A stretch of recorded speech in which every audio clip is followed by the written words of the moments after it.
Hello, and welcome back to Unlock B2 English. I'm Sarah. And I'm Mark. Today, we're tackling a grammar point that often trips up B2 learners, reported speech.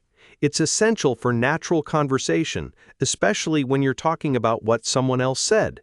Absolutely, Mark. Whether you're telling a friend about a conversation you had or summarizing a meeting, knowing how to use reported speech correctly will make your English sound much more sophisticated and natural. Exactly. Many learners are comfortable with direct speech, just repeating what someone said verbatim. But when it comes to indirect or reported speech, things like tense changes and pronoun shifts can get confusing. We're here to clear all that up.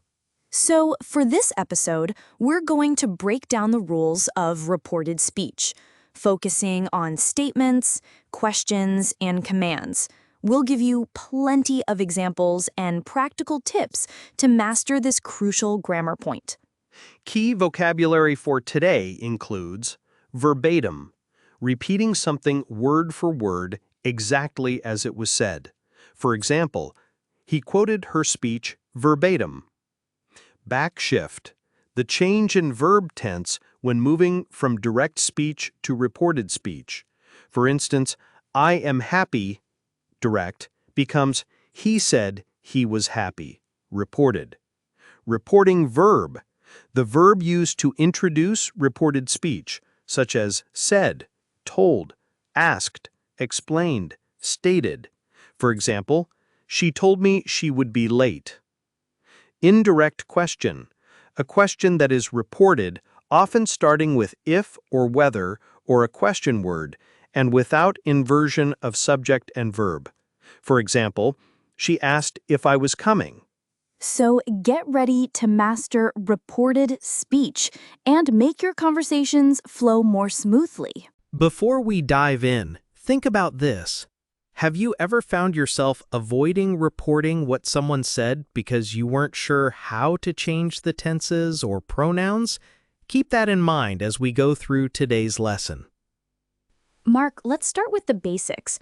What's the main difference between direct and reported speech, and why is backshift so important? Good question, Sarah. Direct speech is when you repeat the exact words someone said, usually with quotation marks, like, I am studying English. Reported speech, on the other hand, is when you tell someone what another person said, but you don't use their exact words. You're reporting it. And that's where backshift comes in. Generally, the verb tense shifts back one step in time. Can you give us an example of that backshift? Of course, if someone says directly, I am happy, when you report it, it becomes, he said he was happy. The present simple am shifts back to the past simple was. Or I will go becomes, she said she would go. Will backshifts to would. That makes sense. So present simple becomes past simple, present continuous becomes past continuous, and so on. What about questions? How do we report questions? Reported questions are a bit different because they lose the question structure. They become affirmative sentences. If it's a yes-no question, you use if or whether. For example, are you coming?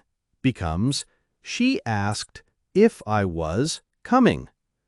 And what if it's a WH question, like, what are you doing?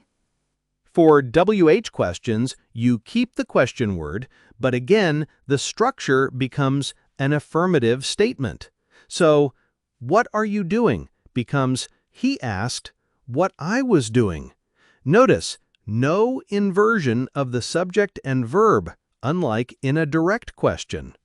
That's a common mistake B2 learners make, keeping the inversion. So he asked what was I doing would be incorrect. It should be he asked what I was doing. Exactly. No do, does, or did in reported questions either. Now, let's move to commands. How do we report a command or a request? For commands and requests, we typically use an infinitive structure. You use a reporting verb like told, asked, ordered, advised, followed by the object, and then the infinitive with to. For example, close the door becomes he told me to close the door. If it's a negative command, it's not to plus infinitive. Don't go becomes she told me not to go. That's very clear. So verbs like told, asked, ordered, advised are our friends here. We don't use said for commands typically. Precisely. Now, it's important to remember that some things don't backshift. For instance, if the reporting verb is in the present tense, like he says, then the tenses in the reported speech usually don't change. He says, I am tired becomes he says he is tired. Good point. Also, general truths or facts often don't backshift. The teacher said, the earth is round, remains the teacher said, the earth is round. The earth is still round. Exactly. And what about time expressions and demonstratives? They often need to change too, don't they? Today might become that day. Here might become there. This might become that. Absolutely. If someone says, I'll see you tomorrow, and you report it a day later, you'd say, he said he would see me the next day. Or, I live here becomes, she said she lived there. These shifts are crucial for clarity. Okay, let's quickly recap what we've discussed today about reported speech.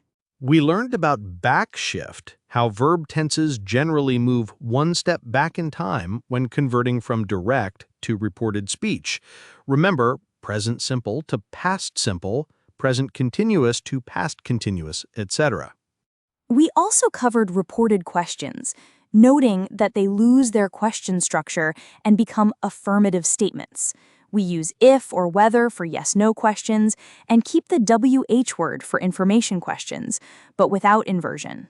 And for reported commands and requests, we learned to use reporting verbs like told, asked, or ordered, followed by the object and then the infinitive with to or not to for negative commands. Finally, we touched on exceptions where backshift doesn't occur, such as when the reporting verb is in the present tense or when reporting general truths. We also highlighted the necessary changes for time expressions and demonstratives. Now, for your weekly challenge, think about a recent conversation you had with someone. Choose 3 sentences they said, 1 statement, 1 question, and 1 command or request if possible, and try to report them in English using the rules we discussed today. Write them down, or even better, say them aloud. Pay close attention to the backshift, any pronoun changes, and the structure for questions and commands. This active practice will really help you consolidate your understanding. That's it for this episode of Unlock B2 English. We hope this deep dive into reported speech has been helpful. Remember to subscribe and leave us a review on your favorite podcast platform. Your feedback helps us create even better content for you. Thank you so much for listening. Join us next time for episode 23, Logical Connectors to Elevate Your Discourse. Moreover, furthermore, hence. See you then!